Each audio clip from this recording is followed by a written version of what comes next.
SL order அப்படின்னா என்னென்னு தெரிஞ்சுக்கலாம். எஸ்எல் அப்படிங்கிறத ஸ்டாப் லாஸ் ஆர்டர் அப்படின்னு சொல்லுவாங்க.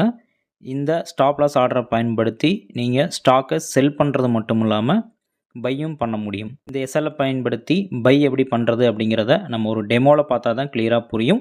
ஸோ டெமோ வேணுங்கிறவங்க கீழே கமெண்ட் பாக்ஸில் பதிவு பண்ணுங்கள். பெரும்பாலும் இந்த எஸ்எல்லை எதுக்காக பயன்படுத்துவாங்க அப்படின்னா, ஒரு ஸ்டாக் அல்லது ஒரு பொசிஷனை பை பண்ணதுக்கு அப்புறமா லாஸை தவிர்ப்பதற்காக. அதாவது ஒரு ஸ்டாக்கை வந்து 100 ரூபாய்க்கு வாங்குறாங்க, 150 ரூபா டார்கெட் அப்படின்னா ஒரு 80 ரூபாவில் ஸ்டாப் லாஸ் செட் பண்ணணும் அப்படின்னா இந்த எஸ்எல் ஆர்டரை பயன்படுத்தணும். அதாவது நீங்கள் ஒரு ட்ரேட் எடுக்கும் போதே என்னுடைய லாஸ் இவ்வளோதான், இந்த லாஸுக்கு கீழே போச்சு அப்படின்னா அந்த பொசிஷனை க்ளோஸ் பண்ணிடு அப்படிங்கிற மாதிரியான அர்த்தம். ஆனால் ரெகுலர் ஆர்டரை பொறுத்த வரைக்கும் ஒரே நேரத்தில் நீங்கள் எஸ்எல் அண்ட் டார்கெட் ரெண்டுமே அப்ளை பண்ண முடியாது. ஏதாவது ஒன்று தான் அப்ளை பண்ணணும். முடிஞ்ச வரைக்கும் நீங்கள் எஸ்எல்லை அப்ளை பண்ணிவிட்டு அதுக்கப்புறமா கூட மாடிஃபை பண்ணிக்கலாம். ஓகே, இந்த எஸ்எல் செலக்ட் பண்ணதுமே ப்ரைஸ் அண்ட் ட்ரிகர் ப்ரைஸ்னு 2 ஆப்ஷன் காட்டும். ரெண்டுலேயும் ஒரே ப்ரைஸ் வச்சும் நீங்கள் எஸ்எல் ஆர்டர் கொடுக்கலாம், அல்லது ட்ரிகர் ப்ரைஸை விட அதிகமான வேல்யூ கொடுக்கணும்.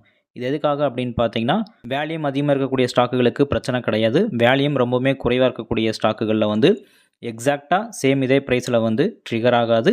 அதனால் ட்ரிகர் ப்ரைஸுக்கும் இடையில் ஒரு ரூபாயோ அல்லது 5 ரூபாயோ 10 ரூபாயோ டிஃப்ரென்ஸில் கொடுக்கும்போது, சப்போஸ் இந்த ட்ரிகர் ப்ரைஸில் பையர்ஸ் அவைலபிள் இல்லை அப்படின்னா அதுக்கு அடுத்து இருக்கக்கூடிய ப்ரைஸில் வந்து ஸ்டாப் லாஸ் ஹிட் ஆயிரும்.